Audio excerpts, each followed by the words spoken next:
Well, men, we're here to discuss the application and some of the implications of the Scripture's teaching for elders on being men of one wife, husbands of one wife.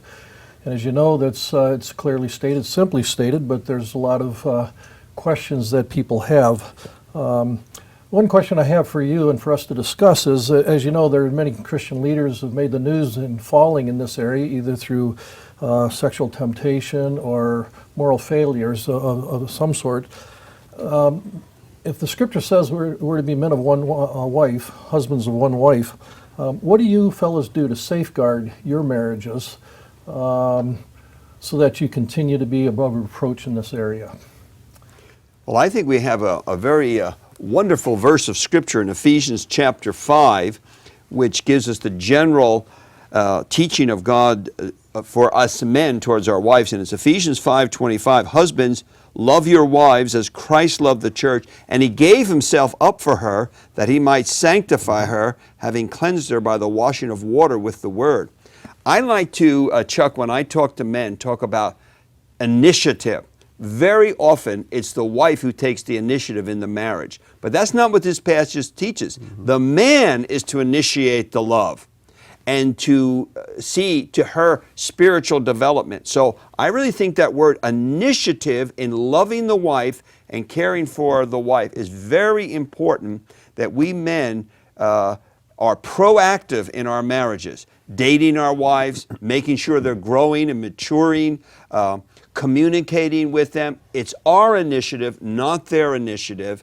And of course, as all marriage counselors know, communication is one of the most important things. And we men are often very backward when it comes to communication. So if we follow Ephesians 5, we initiate the love, we see to their spiritual development, we see that we're communicating with them, that they are happy, that the relationship is strong, and that we're dealing with problems. All relationships have problems, but we're dealing with them, we're addressing them.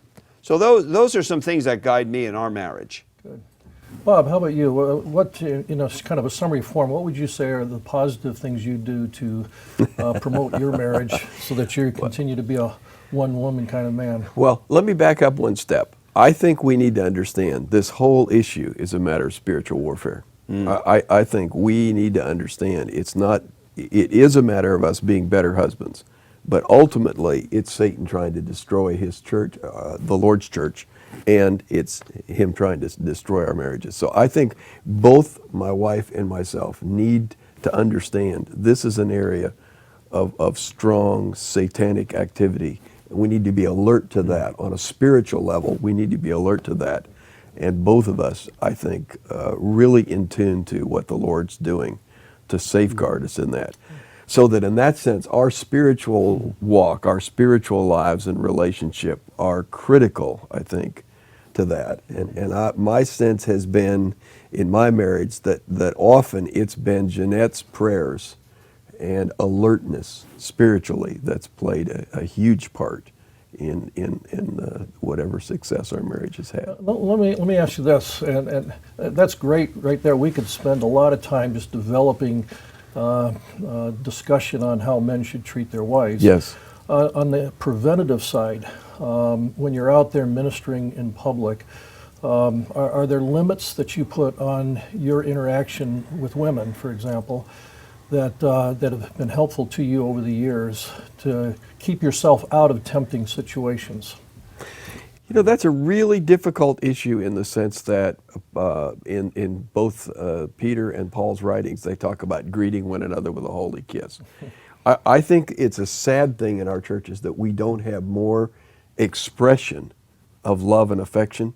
So there's that dimension that I think we tend to draw back in light of where our culture is, even from showing affection to children. So there's that element. But I think one of the other things that ought to be a really strong factor is women have a radar for other women. And so one of the things that's helpful, I think, is for our wives to say, you need to watch out for this gal in particular. She tends to crowd the boundaries. And so I think in that sense, as a man being probably less astute about those things, that's something where I need to listen to my wife. And when she says, here's the situation, or it may be that she's saying, you know, with this particular gal, maybe you're a little too friendly. Those are clues, I think, that really can be helpful. So in sometimes just our wives listening. can pick up when a woman's being more than just friendly, and we just enjoying the attention maybe, but there Yes. might be something else going on. Well, I think anytime your wife is threatened by another woman, you don't excuse yourself. I always know there's trouble when the man's saying, oh, there's nothing going on here. That's not even the point. Right. If your wife is being hurt or offended or worrying about another woman's relationship with you, it's over right there, because in marriage, in the marriage covenant, we forsake all others, cleaving only to you.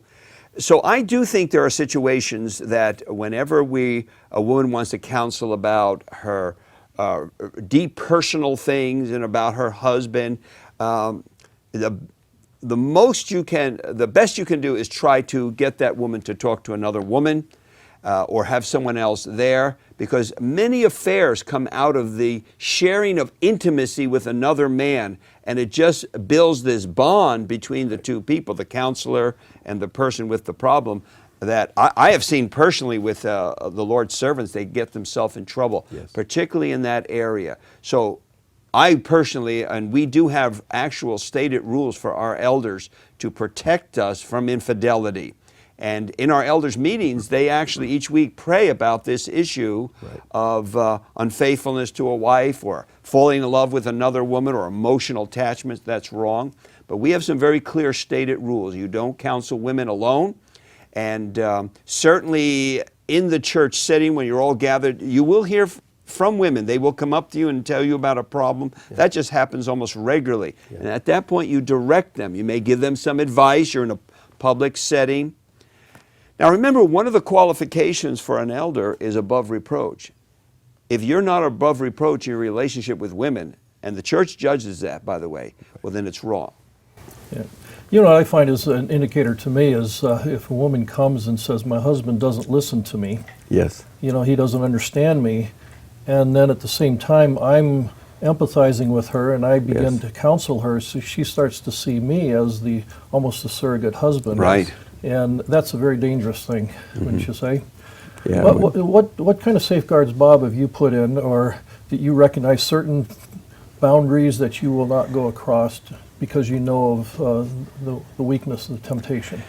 When we purchased our newer church building and we're doing some remodeling, one of the things that I pressed hard on was glass doors for offices. So if I were coming and going into my secretary's office, glass. In other words, that there's visibility that's apparent to everybody, including me. And when there's a counseling scenario, not only having that, again, be open, but also to have your wife, ideally to have your wife in a counseling session. It may have to be some other woman for whatever particular reasons, but to have your wife sitting in on those sessions, that really changes the dimension, I think, of the relationship that you have in a counseling situation. You know, Billy Graham is famously known Yes. for his strict regulations. For example, he would never be in a car alone with a woman traveling somewhere unless it was his wife or a daughter, or wouldn't be in a home. Would it ever be appropriate for an elder to visit a woman in her home when it's just the two of you? I don't think so. Just for testimony's sake, neighbors seeing you come in and out. And we are to be very concerned about the public testimony. In fact, this is interesting, Chuck. When you read Paul's pastoral epistles, he's very concerned about how the unbeliever sees the church and sees the church leaders. Very, very cautious in that. And we're to have the good testimony. So I think it's a very bad testimony to be in a house with a woman alone. And let's not be naive. These things happen. And, you know, in many cases of affairs, people weren't planning this. Things happen very quickly and rapidly. They're alone, weak moment. I've had men tell me this. So you put precautions up. If you go into a woman's home, you have your wife with you or someone else with you. But I think you're just asking for trouble, and you are projecting the wrong image of God's church. Good. With the prevalence of the internet, how would you respond to somebody, an elder, who says, I slipped up and I slipped into a little bit of pornography. It wasn't much, and I know it was wrong.